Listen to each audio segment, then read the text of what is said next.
At katatapos nga lang po ng sona ng Pangulo, itong ika-4 na sona ng Pangulo, at nakikita nyo po itong mismong loob ng Kongreso ay halos kukunti na lamang po yung natira ng mga kongresista. Mabilis din po silang naglabasan at si Pangulo Aquino nga po ay dumating dito sa Batasang Pambansa sakay ng presidential chopper. Mabanggit ko lang po yung mga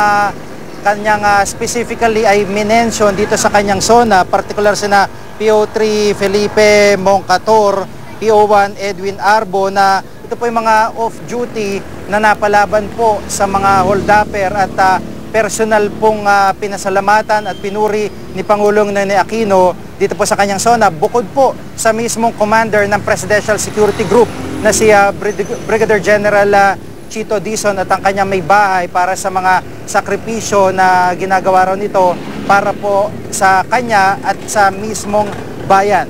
Samantala, ilan pa po sa mga nabanggit ng Pangulo, ito po nga Bangsamoro Framework Agreement na isang malaking hakbang nga po tungo sa kapayapaan kung saan pinapakita ng pamahalaan daw ngayon ang